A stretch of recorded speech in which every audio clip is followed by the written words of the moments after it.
OK, so just before I walked into this studio, this big breaking news about Angela Rayner broke, so we're going to rip up the running order and we're going to roll with this right now. This is reported in the Daily Telegraph, and I'm going to read you this report in full. So Angela Rayner, who's been at the centre of this massive controversy about what homes she owns, how she paid for them, what tax she may or may not have avoided, and therefore, crucially, whether or not she should A, resign or B, be sacked by Sir Keir Starmer.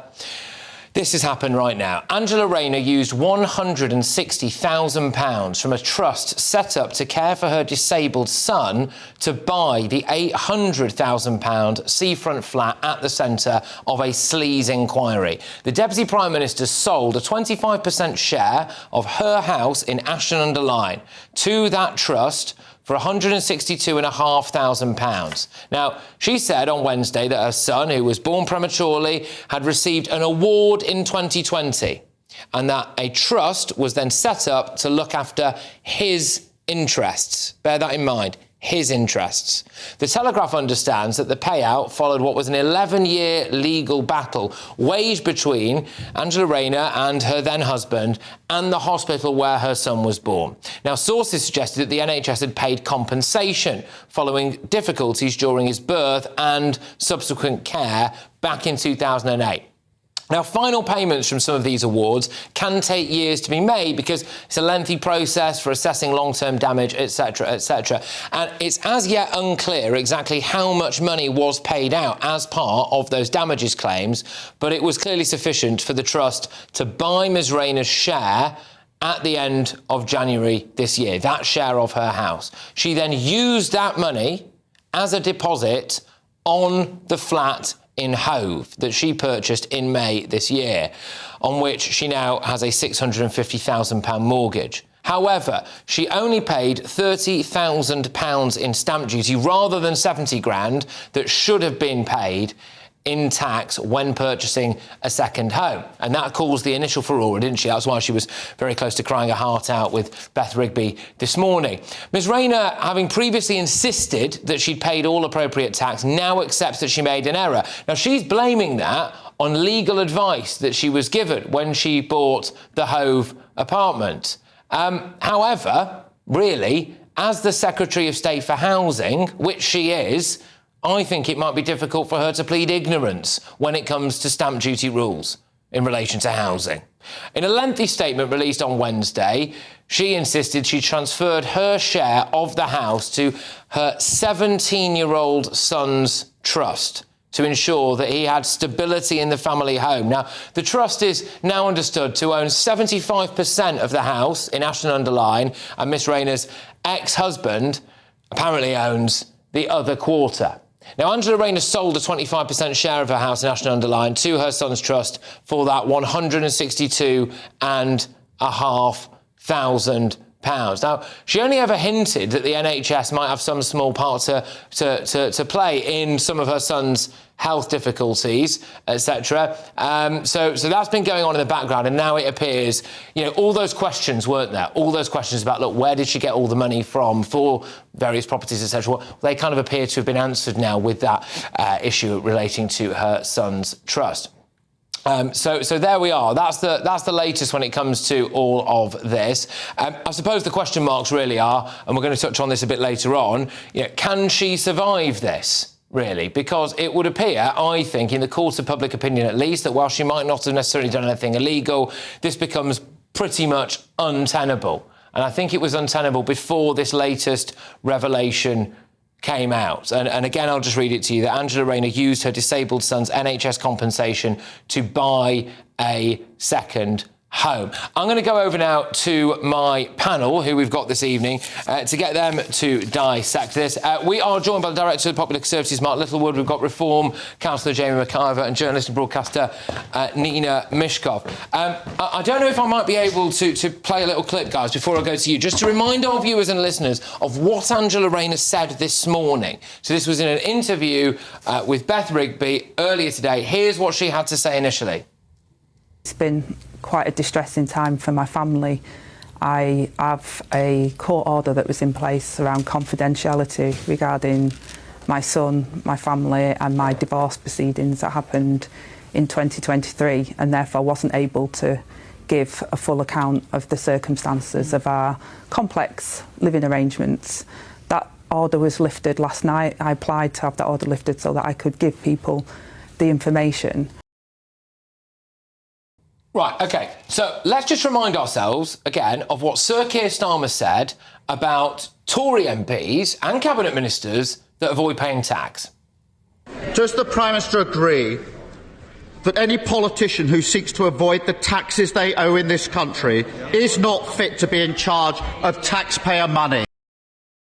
And then now, wallop, as of a few minutes ago, we get the information through that Angela Rayner used her disabled son's NHS compensation to buy a second home. As a journalist, I always need to remember more in less time. And you know what I really hate? Taking notes. It wastes loads of time and you forget stuff. And that's where Plord comes in. This is the Plord Note, a sleek, pro-level AI note-taker that records and creates notes for you. Whether you're listening to a long podcast, stuck in a meeting, or on an important call, Plord captures everything at the tap of a button. Then it gives you a smart, structured summary with all of the key takeaways. It even recognises different speakers by their voice, and you can choose from bullet points, to-do lists, or even mind maps. Your data's safe too, with end-to-end encryption and global privacy compliance. And with Plord's built-in AI, you can search everything you've ever recorded just by asking a question. It's slim, magnetic, under 30 grams, lasts up to 60 days on standby, and over 1 million people are already using it. Hit the link in the description and use code GB10 for £10 off your Plord order. Save hours of time and never miss a detail again. Link in the description below. Mark, your views on this? It gets curiouser and curiouser, doesn't it? I've just been digesting this news.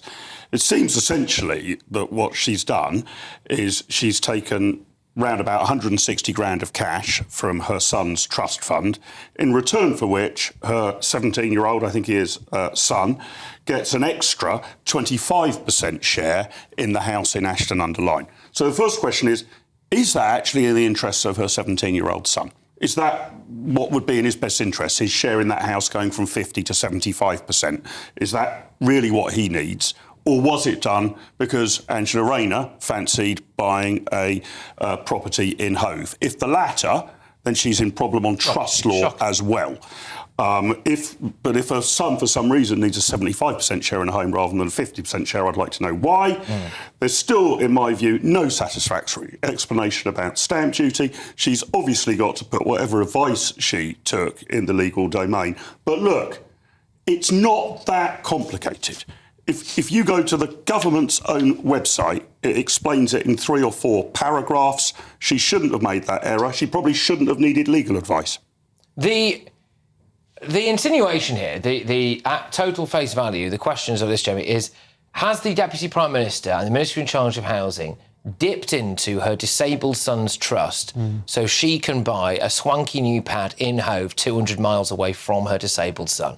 Well, that's a question. And, you know, was that a fair valuation? Was it inflated? These are all things that I'm sure will come out. But what I don't understand, Patrick, is if you're a Member of Parliament for Ashton-under-Lyne, firstly, why would you not want to live in your constituency? I don't understand that. But why would you want to live on the south coast of England if you are the Member of Parliament for Ashton-under-Lyne? I just don't understand. I don't understand any of that early basic. You know, you're first and foremost a Member of Parliament. You are then Deputy Prime Minister, Secretary for Housing, but you are a Member of Parliament. You should be so excited to go home to your constituency at any opportunity. Do you want the cynical explanation, Jamie? But why Brighton? That's what I want to know. Ashton-under-Lyne is going to be won by reform. She realises that. Right. She thinks she's got half a chance of winning a seat on the South Coast. Well, she won't now, that's for sure. I don't see how she can survive this. But that was the thinking. Look, I do want to say that, look, there is every sympathy, obviously, for what I can only imagine, devastating situation that happened involving her son, who clearly has a disability, and given the fact that the NHS have paid out for that, it must have been through some form of medical negligence. And that is a horrific thing, and it's a terrible thing. We don't wish that on anybody. So that is that. The separate issue now, obviously, is what she's done with the money from that trust. And it looks awful, Nina. It's been made to look awful. It's been made to look awful by the Tory rag, The Telegraph, because that is in their interest, and the Mail the same, and the Sun, I expect, the same. It makes me so cross because it's not just misogyny, but it's also class. And she sums up somehow what people can't. Let's just look at what she's done. Working class people. I want to put this to you, Nina. Do you think that the average working class man and woman out there on the street right now would think it's OK to dip into your disabled son's NHS compensation to buy a... I take real exception to the fact that it's put in those terms. Okay. What she has done, it sounds like Captain Tom's family who dipping into the money he got. Does, yeah. It sounds a bit like that. It's being made to sound like, but it's not. She owns half and half. She had owned half and half, or I think, the house with her now ex-husband. You talk about why would she not want to go back? Why would she want to go back all the time and live in a house with her divorced husband? Buy a house in a constituency. Hang on a minute.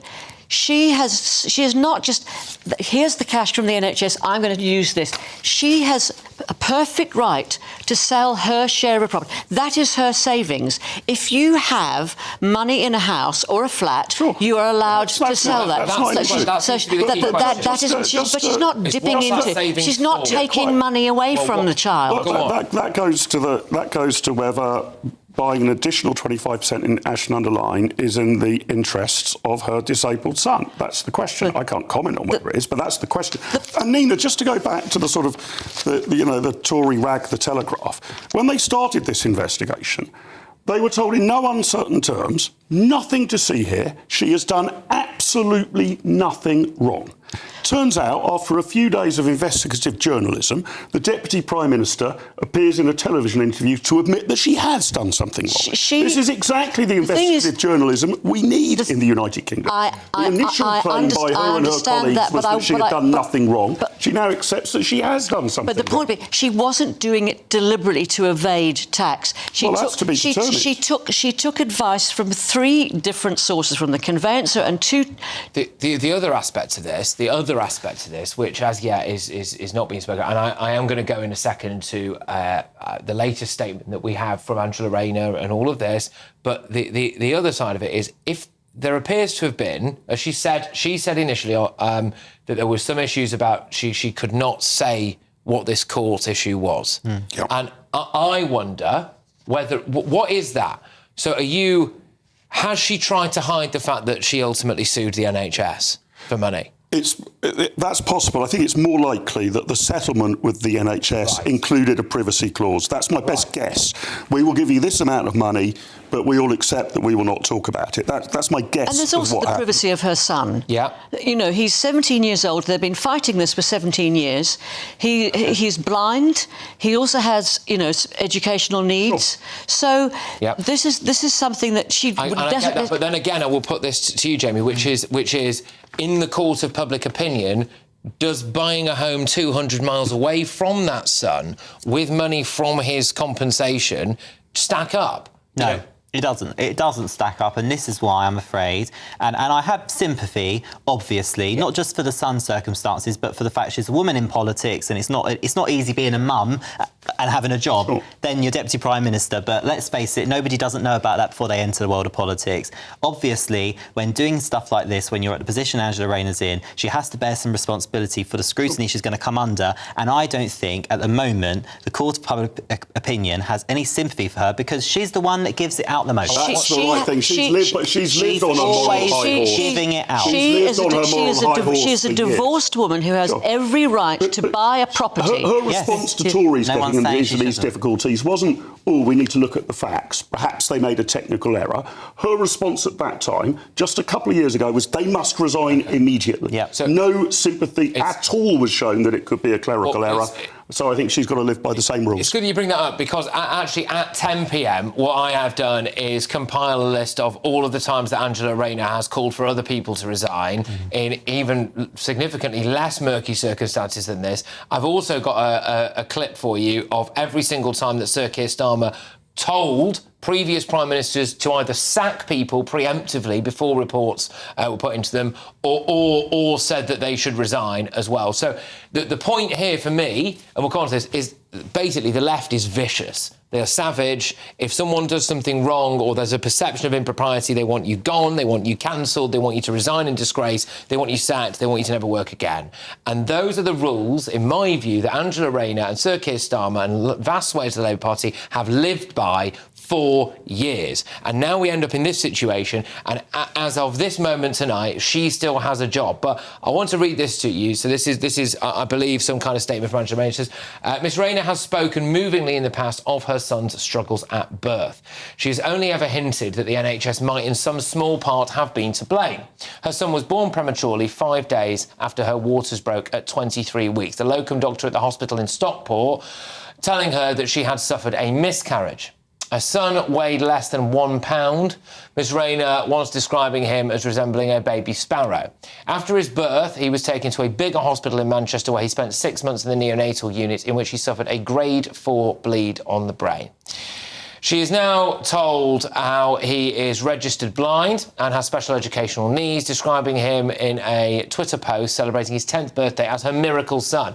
The Rayners set up a trust for their son in 2020 following the payout, and that payout came in 2023, and they transferred half the ownership into the trust, which was then valued at £650,000. And again, I'll just say this is a clip, I believe, that we can play for you of what Angela Rayner said earlier today. Advice that I relied upon didn't pick that up. The leading tax counsel, who has subsequently looked at it, has gone into that and has said that actually because of that, it did remain my sole property. And the trust wasn't set up, as accusations have been made, for me to try and flip or dodge tax or anything of that nature. No, the trust was set up by a court to provide for my son after an injury. Look, we've just got to deal in some realities here. That as of a couple of days ago, nothing wrong, nothing to see here, Gov. Then yesterday, it became, well, this morning, actually, sorry, it became, apology and reporting herself to various different authorities. And then the breaking news right now, as I'm sure you're all aware, she used her disabled son's NHS compensation to buy a second home. Like I said, at 10 p.m, so in just over half an hour's time, I have got a full detailed breakdown for you of what I would argue is massive hypocrisy in the Labour Party. And we're going to be asking that question openly. Is it time that she goes? And if she won't go, should Sir Keir Starmer sack her?